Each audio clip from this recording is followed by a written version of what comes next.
நாம கலப்ப பிடிச்சு உழுது உணவு தானியத்தை உற்பத்தி பண்றவங்க. நம்மளை நம்பிதான் பட்டணம் இருக்கு, பட்டணத்துல சனங்க இருக்கிறாங்க. நாம அனுப்புற உணவு தானியம் பட்டணத்துக்கு போகணுமே தவிர நாம இங்க போக கூடாது. அப்படியே நாமளும் பட்டணத்துல போய் குடியேறணும்னு வச்சுக்க, சனப்பெருக்கம் ஜாஸ்தி ஆகி போய் சோத்துக்கே கஷ்டம் வந்துடும். கிராமத்துல இருக்கிற சனங்கள்லாம் பட்டணத்துக்கு போய் குடியேறணும்னு நினைக்கிறதே தப்பு. தப்பு. வணக்கம் விவசாய சொந்தங்களே. இன்னைக்கு நம்ம பார்க்க போகிற வீடியோ வந்து தேங்காய் சம்மந்தப்பட்டது தான். தேங்காயோட விலை நிலவரம், இன்னைக்கு இப்போ கொப்பரை என்ன விலை, மட்டை என்ன விலை எல்லாத்தையும் பார்த்துடலாம். வீடியோ வந்து ஸ்கிப் பண்ணாமல் ஃபுல்லாக பாருங்கள். வீடியோ பிடிச்சிருந்துச்சுன்னா லைக் பண்ணி ஷேர் பண்ணுங்கள். விவசாயிகளோட நலனுக்காகவும் விவசாயிகள் ஏதாவது கொஞ்சம் விழிப்புணர்வு வரட்டும், கொஞ்சம் லாபம் பெறட்டுங்கிறதுக்காக தான் நாங்கள் தொடர்ந்து எல்லா வீடியோவுமே போட்டுட்ருக்கோம். அது விவசாய சம்மந்தப்பட்ட வீடியோ மட்டும்தான் நம்ம சேனலில் போடுவோம். விவசாயிகள் 100% கேரண்டியாக பார்க்கலாம். விவசாயிகளுக்கு ஏதாச்சும் நலன் சார்ந்த வீடியோ தான், தகவல்கள் தான் நாங்கள் சொல்கிறது. வேறு எதையுமே சொல்ல போகிறதும் கிடையாது. இப்போது வந்து தேங்காய் வந்து ஓரளவு போன வாரம் வந்து நல்லா விலை ஏறி போணுச்சு. கிட்டத்தட்ட ஒரு டன்னு வந்து கிட்டத்தட்ட 46,000 47,000 வரைக்கும் போணுச்சு போன வாரம். அப்புறம் மறுபடியும் கொஞ்சம் விலை இறக்கமாக தெரியுது இப்போ இந்த வாரம்.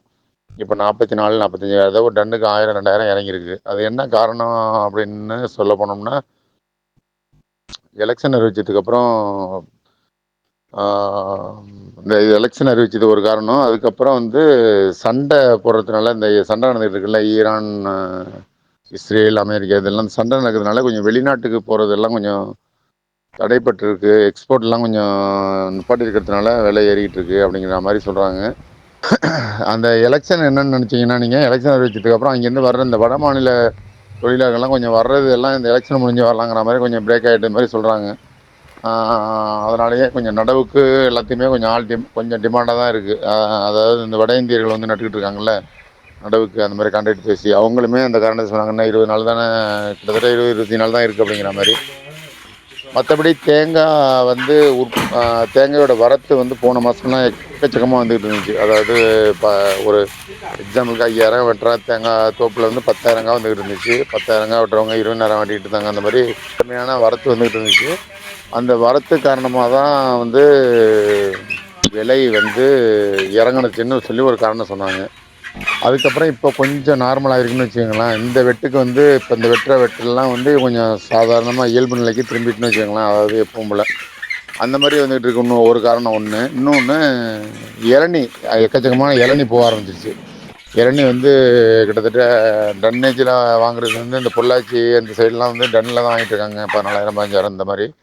நம்ம சைடில் வந்து ஒரு 30 ரூபா 25 ரூபா 30 ரூபா ரேஞ்சில் வந்து வாங்குறாங்க. அதில் வந்து லாபக்காய் கிடையாது. இளநி விற்கிறதும் நமக்கு லாபம் தான். அதில் வந்து லாபக்காய் கிடையாது. ஒன்று, மரத்துக்கு வெட்டுறோம் பாருங்க, நம்ம தேங்காய் அன்னைக்கு 10,000 வெட்டோம்னா 10,000 ரூபா அவங்களுக்கு கொடுக்க வேண்டியதாக இருக்குது வெட்டுக்கூலி.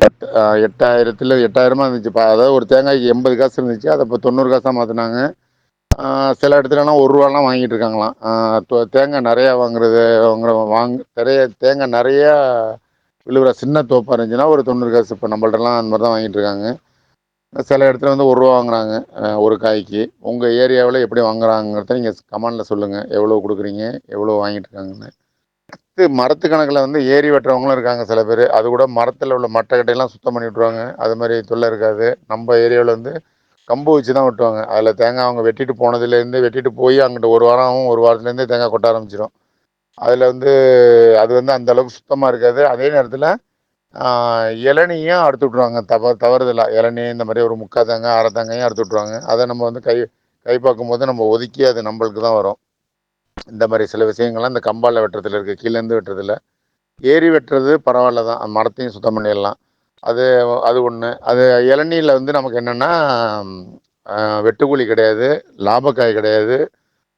அவங்களே ஏறி வெட்டி அப்புறம் நம்ம இந்த அள்ளி கொண்டாந்து சேர்க்குறோம் பாருங்க, அது வந்து நம்ம டிப்பரில் அள்ளி கொண்டாந்தாலும் ஆள் வச்சு அள்ளினாலும் அது அவங்களே அள்ளி கொண்டாந்துடுறாங்க. இதில் 3 வகையில் நமக்கு லாபம் தான். ஒன்று, இதில் வந்து இப்போ 25 ரூபா 30 ரூபாங்க தேங்காய் வந்து இன்றைக்கெல்லாம் 18 ரூபா 19 ரூபா தான் போயிட்டுருக்கு அதிகபட்சமாக. ஒரு தேங்காய் 1/2 கிலோ சைஸ் உள்ள தேங்காய் 450லேருந்து 550 வரைக்கும்னு வச்சுங்களேன். சாரி, அந்த மாதிரி போயிட்டுருக்கு. அதில் இன்னொன்று என்னென்னா, இளநியில் 25 ரூபா 30 ரூபான்னு கொடுத்தா நமக்கு லாபம் தான். இன்னொன்று என்னென்னா, இளநீ ஏறி வெட்டும்போது மரத்தில் அந்த மட்டையெல்லாம் சரிச்சுட்ருவாங்க அப்படின்னு சொல்லி சரிச்சுட்ருவாங்க. அது உண்மைதான். அது நம்ம தோப்புலேயே நான் பார்த்துருக்கேன். மரத்தில் ஏறி உட்காந்து கயிறு போட்டு இறக்குவாங்க. அப்போ வந்து சில மட்டைகள் சரியறதுக்கான வாய்ப்பு இருக்குது. அதனால் நாங்கள் இளநீ வெட்டி கொடுக்குறத நிப்பாட்டிட்டோம். இளநீ வெட்டுறது நல்லதில்லை அப்படின்னு சொல்லி நம்ம டிஎன்யூவில் பண்ணையிலலாம் சொன்னாங்க. அதனால் நாங்கள் நிப்பாட்டிட்டோம். மற்றபடி இளநீ விற்கக்கூடாதுன்னு உங்களை யாரும் சொல்லலை. நல்ல விலைக்கு கேட்டால் கொடுக்கலாம். ஓரளவு மரத்தில் உள்ள மட்டையெல்லாம் சேதமடையாமல் குலை சரியாமல் பார்த்துக்கங்க. அதாவது மட்டையை சரிச்சுட்டா அந்த மேலே உள்ள குலை பாதிக்கும்னு சொல்லுவாங்க. அந்த மாதிரி இந்த மாதிரிலாம் இளநீ அதிகமாக போயிட்டு இருக்கிறதுனால தேங்காய் விலை வந்து ரொம்பவும் குறையிறதுக்கு வாய்ப்பு இல்லை. மறுபடியும் ஓரளவு மறுபடியும் இந்த 50 ரூபா வந்துச்சு பாருங்க, 48, 49 இந்த ரேஞ்சில் வந்துச்சுன்னா போதும். அந்த ரேஞ்சுக்கு வந்துடும் தான் சொல்கிறாங்க இன்னும் 2-3 மாதத்தில். மற்றபடி கொப்பரை விலை வந்து 170, 180 போயிட்டுருக்கு. 200 வரைக்கும் போனது கொஞ்சம் இறங்கி தான் போயிட்டுருக்கு. தேங்காய் உரிக்கிற மட்டை வந்து ரூ. 1 போயிட்டுருக்கு. அதாவது ரூ. 2 போயிட்டுருக்கு. 2.50 வரைக்கும் போயிட்டு இருந்துச்சு. அதுலேயும் வந்து இப்போ கொஞ்சம் மட்டை இறங்கி மறுபடியும் 70 காசு வரைக்கும் போனது. இப்போ மறுபடியும் கொஞ்சம் ஏற ஆரம்பிச்சிடுன்னு வச்சுக்கோங்களேன். அடுத்தடுத்து மட்டை என்ன இதுன்னு பார்த்துக்கலாம். இந்த உரிக்கிற கூலி வந்து நமக்கு இந்த தேங்காயில் உரிக்கிறதுல என்னென்னா, உரிச்சு கொடுக்குறதில்ல. நீங்கள் தேங்காயாக வந்து 18 ரூபா 19 ரூபான்னு கொடுத்தீங்கன்னா, நம்ம 1000 தேங்காய்னா அதுக்கு 80 காய் லாப காய் கொடுக்கணும். 10,000 காய்னா 800 காய் நம்ம கொடுக்கணும். உரிச்சு நீங்கள் விற்கிறதில்ல என்னன்னு சொல்லி சில பேர் கேட்குறாங்க. உரிச்சு கொடுக்குறோம்னா நமக்கு அந்த இப்போ நீங்கள் எக்ஸாம்பிள் 10,000 காய் போடுறீங்கன்னா அதில் வந்து நமக்கு வந்து 800 காய் லாப காய் இல்லை. அந்த லாப காய் நமக்கு வீட்டுக்கு வந்துடுது. அது ஒன்று. மட்டை உரிக்கிறதுக்கு விற்றுடலாம். உரிக்கிறதுக்கு மட்டை வந்து ஒரு கூலி 80 காசு தான் வாங்கிட்டு இருந்தாங்க. அதுவும் தேங்காய் விலை ஏறிப்பிட்டு சொல்லி பார்த்தோம் 90 காசு ரூ. 1 ஆகிட்டாங்க. அந்த மட்டைக்கும் அந்த உரிக்கிறதுக்கும் சரியாயிடும். நமக்கு அந்த வகையில் வந்து நமக்கு லாபம் தான். வெயிட்டு உங்கள் தேங்காய் வந்து 1/2 கிலோ வெயிட் இருந்துச்சுன்னா கண்டிப்பாக நீங்கள் உரித்து தாராளமாக கொடுக்கலாம். அதில் வந்து உங்களுக்கு இந்த மாதிரியெல்லாம் நீங்கள் கணக்கு போட்டு பார்த்துக்கிட்டு அதுக்கு தகுந்த மாதிரி தேங்காயை நீங்கள் கொடுங்க. அதே மாதிரி இப்போ எங்கள் பக்கத்து ஊரில் வந்து இப்போ நாங்கள் திருப்பூலாவுக்கு போயிட்டு வந்தோம். கொப்பரை வந்து தேங்காயை வந்து மிஷின்லேயே உடச்சி மூலக்காயை அதை வந்து கன்வேயர்லேயே போய் அப்படியே ஆட்டோமேட்டிக்காக கரண்ட்லேயே ஹீட் ஆகி ஒரு 8 மணி நேரத்துலேயே ஹீட் ஆகி உங்களுக்கு கொப்பரையாக மாறிடுது. அதை நம்ம மேனுவலாக இது பண்ணி அதுக்கப்புறம் பூவாக வேணாலும் பண்ணிக்கலாம், எண்ணெய் ஆட்டுறதுனாலும் ஆட்டிக்கலாம். அந்த மாதிரி மிஷினரி வேலை நடந்துக்கிட்டு இருக்குது பக்கத்து ஊரில். அது இன்னும் வேலை ஃபுல்லாக முடிஞ்சோன்னா அதை பற்றின வீடியோ ஒன்று விரிவான வீடியோ ஒன்று போட்டுடுறோம். இந்த மாதிரி கொட்டாங்கச்சி 26 ரூபா 27 ரூபா போயிட்டுருக்கு. அந்த தொட்டி சொல்கிறோம்ல அது.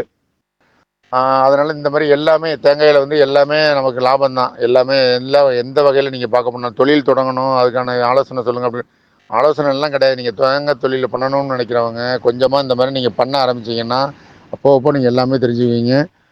உங்கள் பக்கத்தில் உள்ள விவசாயிகள்லேருந்து நீங்கள் போய் நியாயமான விலைக்கு வாங்குங்க. எல்லாருமே வந்து இப்போ விவசாயிகளுக்கு 10 ரூபா கிடைக்குதுன்னா வாங்குறவங்களுக்கு 10 ரூபா கிடைக்கணும்னு நினைக்கிறாங்க. அந்த மாதிரி பாதிக்கு பாதி லாபம் சம்பாதிக்கணும்னு சில வியாபாரிகள் நினைக்கிறாங்க. அந்த மாதிரி இல்லாமல் ஓரளவு உற்பத்தி பண்ணுற விவசாயிகள் வந்து ஏகப்பட்ட சிரமத்தில் தான் எல்லாமே ஒவ்வொன்றுக்கும் காசு. அதாவது தென்னமுல்லை போடுறதுலேருந்து தென்னமுல்லை போட்டாச்சுன்னா போதும்னு நினச்சிட்டு இருக்காங்க. அந்த மாதிரிலாம் கிடையாது.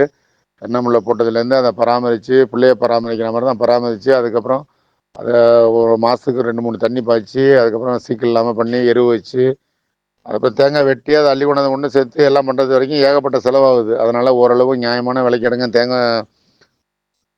தென்னை விவசாயிகளாக இருந்தாலும் சரி, எந்த நெல் விவசாயிகள் இருந்தாலும் எல்லாருமே விவசாயிகளுக்கு கிடைக்கிற லாபத்தோட அந்த இடைத்தரகர்கள் தான் அதிகமாக சம்பாதிக்கிறாங்க.